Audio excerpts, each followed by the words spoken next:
May 16th, 2007. It's been a year since I made my video. I don't have much to talk about.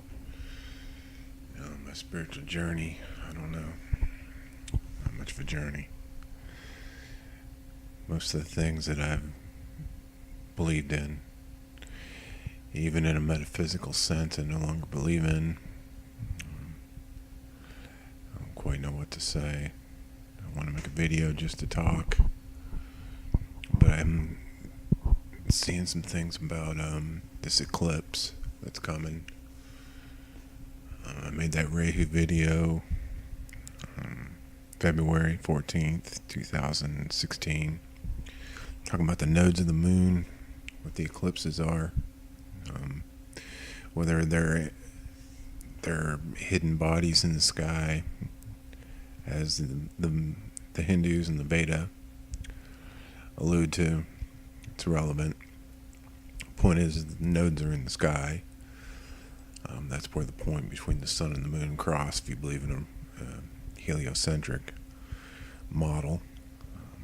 If you believe in a flat earth, then they cross.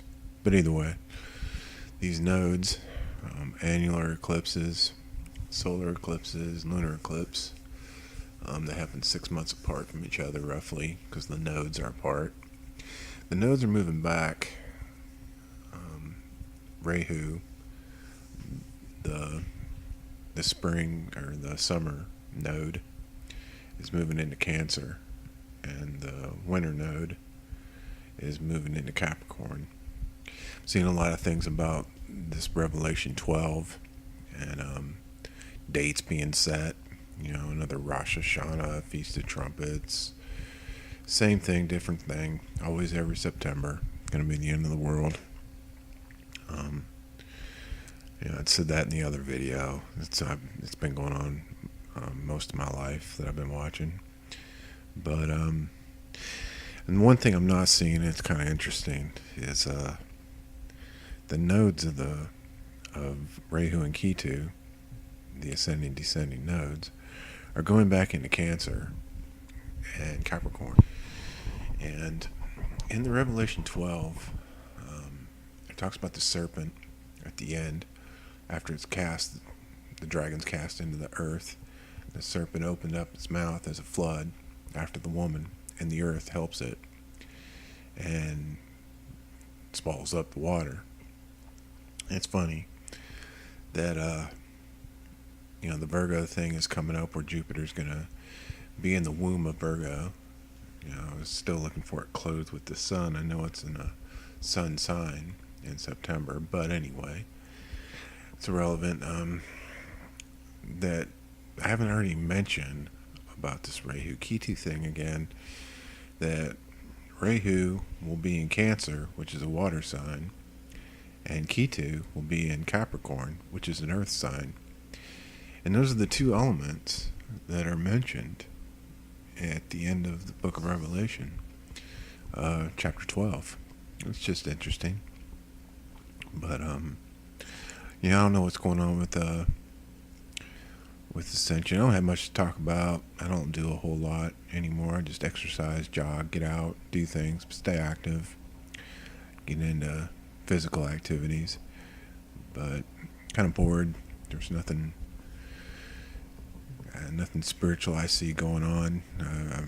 Fake nukes. Everything's a hoax. Same old, same old. I was wondering why we can't launch a rocket when the moon is waxing or waning, less than a half on the other side of the moon, and when the sun's hitting the other side, and get a picture of that. That'd be nice. I kind of wondered about that, but I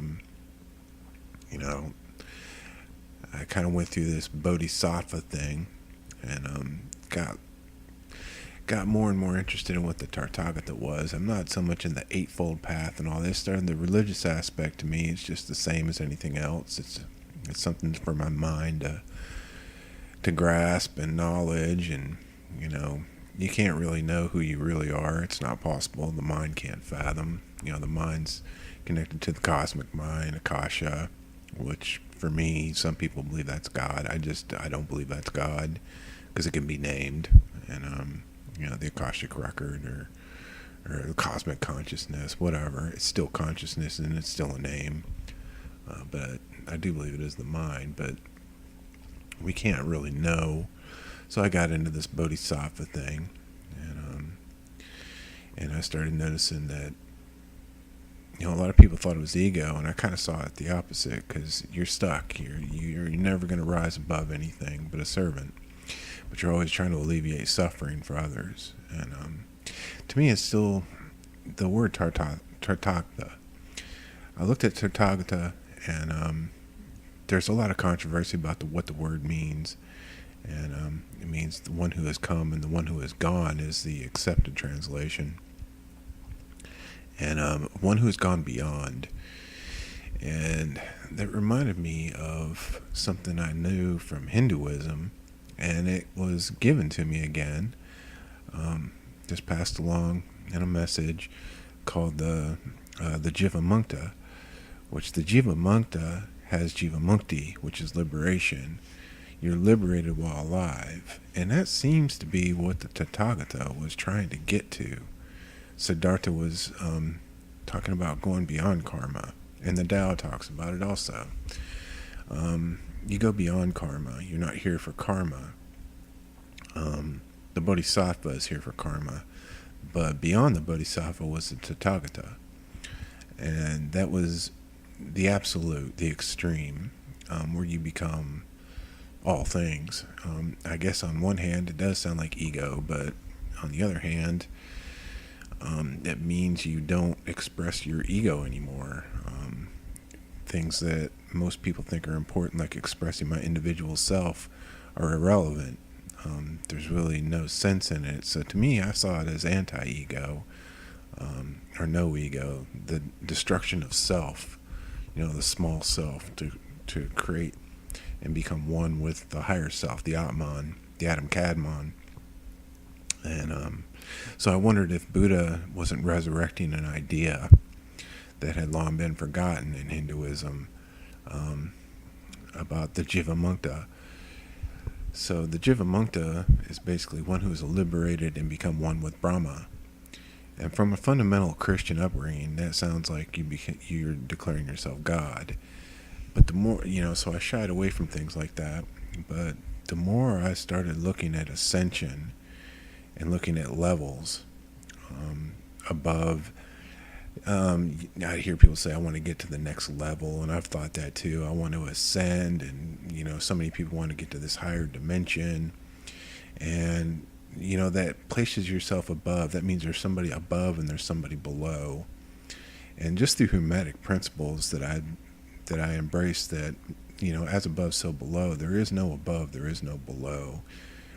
I just saw it as duality. The more I looked at ascension and enlightenment, the ideas of what's out there for enlightenment, and all these words, you got so many different words that you can come up with. And again, that's for the mind, that gnosis, and which reinforces the ego, because it expresses yourself as being more knowledgeable than a novice. And I didn't see that with Siddhartha. I saw Siddhartha shattering all that, and I saw that in Hinduism, that we give these people, these gods and goddesses, as something to worship, to occupy their time, their mind. When time is Maya, is irrelevant, it's an illusion. There is no separation. You can't have time without separation. So the theory of above and below and enlightenment, you get to the next stage, seemed to me kind of to be like a riddle within a riddle, a Chinese box that you just never really get out of. The secret's never really revealed, which is 666 in Egyptian, the revealing of that which was hidden. That's what it was. And you never reach that stage because there's always something else to reveal. So it's a rabbit hole that you end up going down. It's like trying to figure out, subatomic structure. It just keeps on going down and down, and you'll never get there. And so I looked at it some more, and I just started realizing, there's no way for me to know. I can't know myself. I can't know enlightenment. My mind cannot fathom it. I can't grasp it. It goes back to my heart, that I must open my heart. And another concept the Egyptians believed, that freedom and enlightenment is not in your mind, it's in your heart. And Kundalini will definitely open up your third eye, your Ajna chakra. You can sit down and talk to. I'll sit down and talk to somebody, but I found that that's not always healthy for the individual. That can send them over the edge if they're not ready. Their mind is not ready to grasp it. What their heart already knows. And I think that's what Siddhartha was trying to say. So this Bodhisattva path, I kind of saw it as you're serving suffering. You're trying to alleviate someone's suffering. And if somebody's suffering, then someone's in bliss. So there's the duality again, the polarity that I would just keep looking at with the Hermetic principles of polarity. And there's a concept in there that there's dual and there's non-dual, and then non-dual means dual. And if you have duality, it implies non-duality, the monad. So there's got to be something beyond this that's neither dual nor non-dual. Like in the beginning of time, when there was the first human being was male and female, androgynous. The man and the woman were together, and then they realized they were naked and they became separate. This is separation from source. This is what happens when we're birthed, and this is what our mind does. We come into the world, I learned to speak English, I'm American, so that separates me from the other nationalities and locales. And then I have a family name, which separates me from my fellow Americans. And then, I'm given a number by the Social Security office, which separates me as an individual. And this boosts my ego. This makes me an individual, which is fine. But, it's a process to be smashed. That's the philosopher's stone, that ego, that egg that needs to be destroyed, that says that I am different, I'm separate, I'm not. I'm at one. And to me, it was a very humbling experience. It wasn't like, we created the stars and the moon and the sun. It's like, I didn't do that personally, no. But what I'm a part of did. And it made me feel very insecure, or not insecure, but, that's the wrong word, insignificant. My posts on Facebook, my videos, my stuff became less and less important. What I was going to eat for dinner tonight, not in an apathetic type of way, a nihilist view, but more like it doesn't really matter. My mind thinks it matters, but the older I get, the more my mind begins to deteriorate. And I'm not able to remember the things I used to remember when I was younger. And that seems to happen with everybody. And this is Solomon talked about this, the foolishness of youth. And we think we know, and it's by our knowing that we don't know, capital K, which is of the heart, there is no process to this. I went through these meditations, I went through these vows, I took many paths, and I didn't find myself to be any more enlightened than I was when I started. And it wasn't until I realized that I think what Buddha is saying is that we come into this world enlightened as we're ever going to be. But we get caught up in the illusion of life and the pride of life and the youth and the separation. And we are separated from our parents, and we're separated from source. And I too would think, if somebody says, well, I'm at one with Brahma, and I'd be like, what's this guy, a narcissist, or what kind of ego trip is he on? But contempt prior to investigation, it was like when you're broken down by life, you begin to see that it's not so important how much money you have in your pocket. It's not so much important what kind of car you drive. It's not so much important what people say online, or what your reputation is, or how many stars or how many likes you have. Things like that become insignificant. It's whether or not I'm happy. And I realized, none of those things make me happy. I was happy when I'm at one with everything. There is no above, below, within, without. That's separation.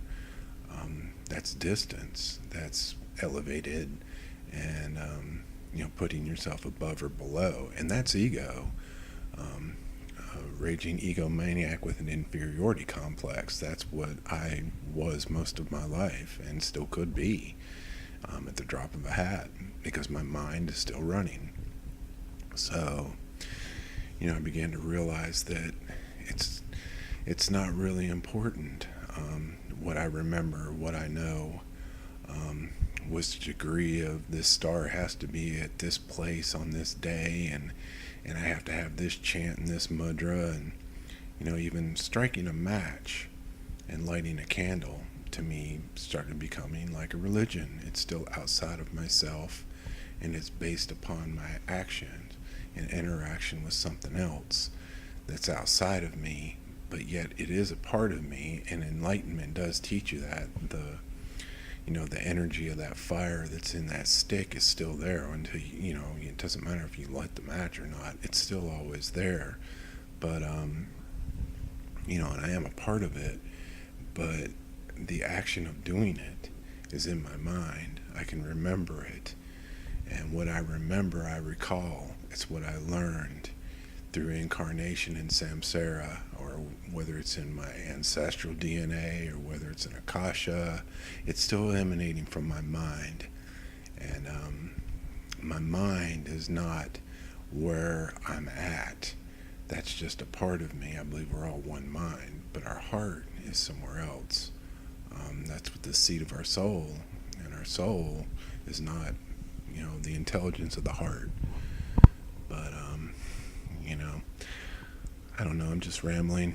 Basically, I don't have much to say anymore. I don't feel it's even important, not from a self-loathing or anything. I just don't think it's important.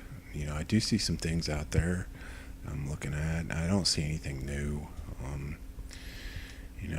Interesting things. Some guy posted about the age of the pyramids, and the pyramids are a hoax, and Napoleon built them. I used to think that too, and I've wondered that. I've wondered about these artifacts that they find. Oh, this ancient city, they found this ancient document, and I think about document forgery. It's like, well, with nitrogen and the right lab and the right paper and the right chemicals, I can make any document look like it's old too. Anybody can if you just study it enough. Any alchemy will reveal it, and some groundbreaking revelation that's come upon the world that we didn't know about.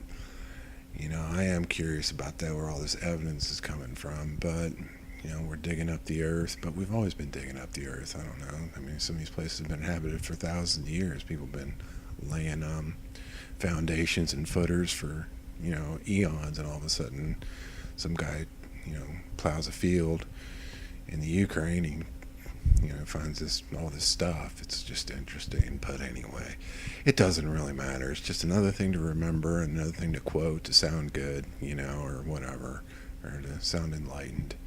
But the pyramids, I did research that, and there's a lot of documentation. Some of it's 50 feet plus or minus. They've been well documented, even BC time.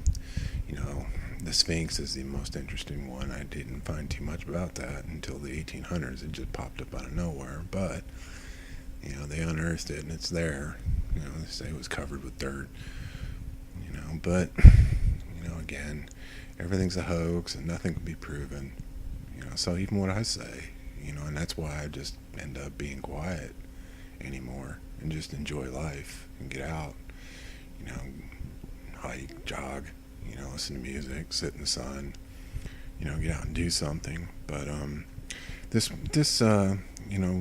Virgo thing, and September 23rd, I guess they're saying the date is, because Jupiter's goes, it's retrograde, and it'll go back up the womb. And where's the dragon? So that's what the theories I kept hearing. I looked up a few of these videos, and Because like I said, I made my video a year ago and kind of, knew there was going to be something going on with this eclipse and stuff like that. And I've seen some Virgo incidents before that happened in 2011 actually, but and some eclipses in Taurus. But I look it up and people are like, where's the dragon? Where's the dragon? Well, the dragon, again, is you have to go to the Veda. You have to actually go back to some really ancient documents that's been buried about these two planets. I see 7 planets and 2 hidden ones. I've just always seen, 7s and 9s. There's a 7. When you see a 7, there should be a 9. There's 2 hidden things. There's always something hidden. There's always 2 of them that are hidden. But, again, the dragon is, that's Rahu and Ketu. That's the dragon. And the dragon is there. And it's the dragon that will signify when the change takes place of the nodes into Cancer and Capricorn. And that's the sea goat. If anybody's familiar out there with the sea goat, if anybody's even listening to this, I don't know if they do, but I see that people did look at my other video. But research this stuff and look at it and look at these two. In mythology, I think there's a little bit more to it than that.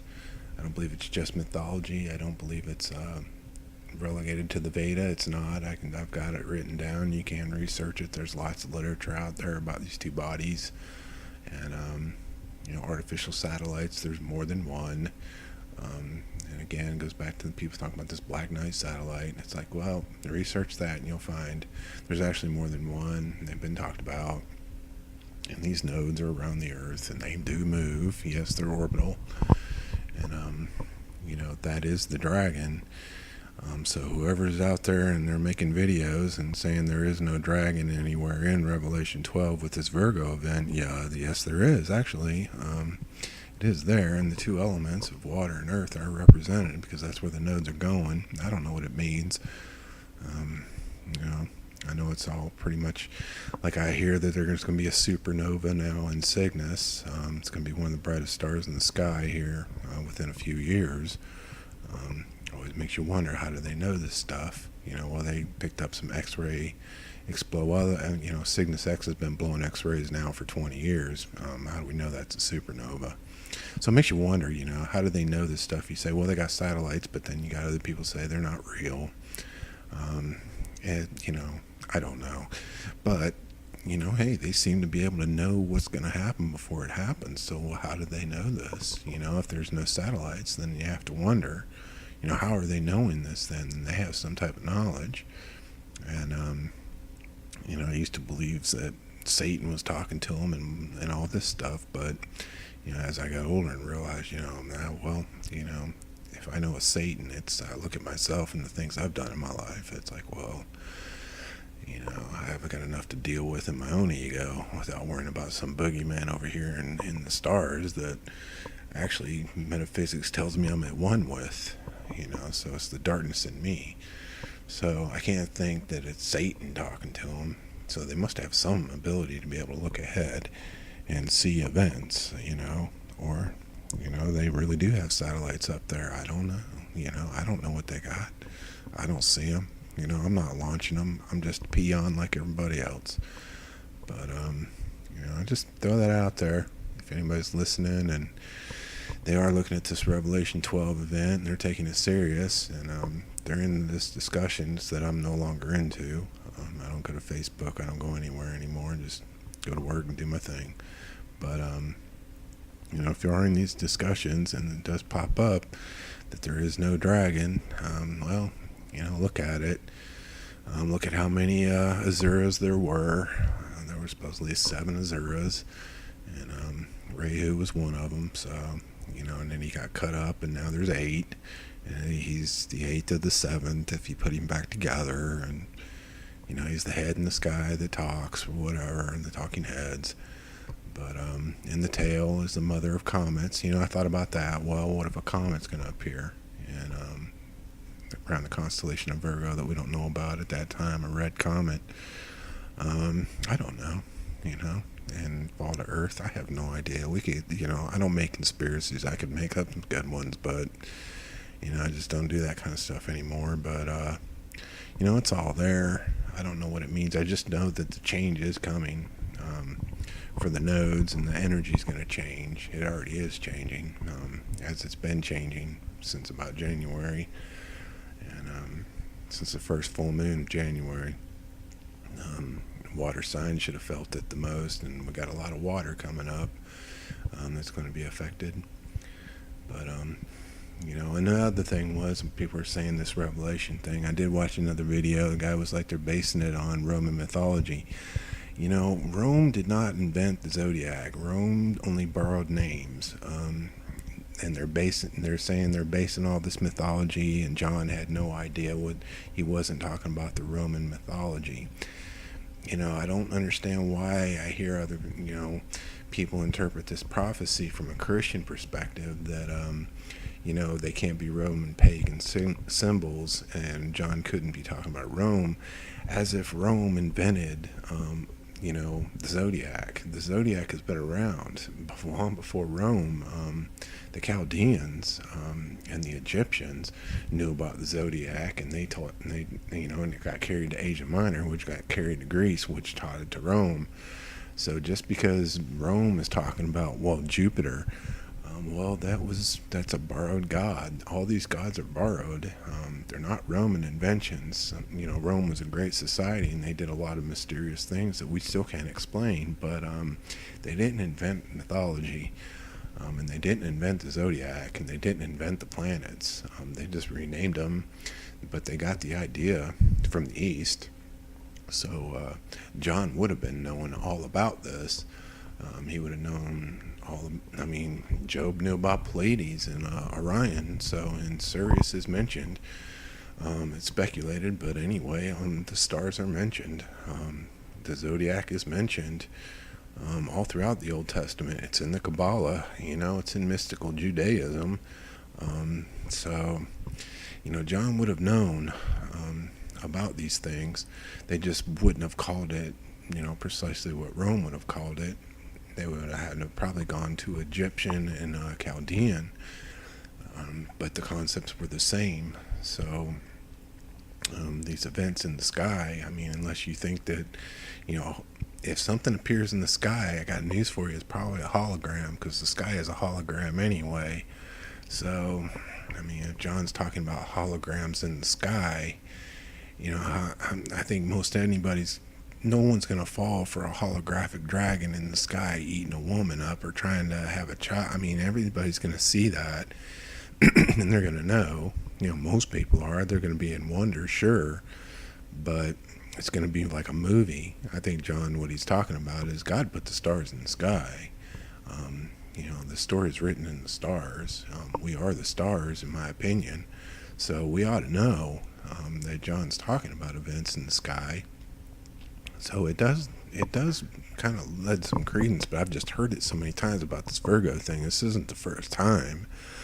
I think more importantly is the eclipse and the nodes moving back, and the sea goat, which are topics that I'll leave up to anybody else to research and look into, but that goes far back, all the way back. Some say the Baphomet. It's very old, and the earth and water, back to the time of Noah, but and even before, to the beginning of creation, when the spirit was above the water, and then dry land appeared. So, this is that repeating thing. But I don't know. I just felt like making a video, talking.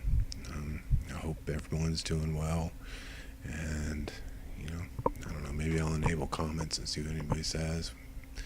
But I hope everyone's fine. Bye.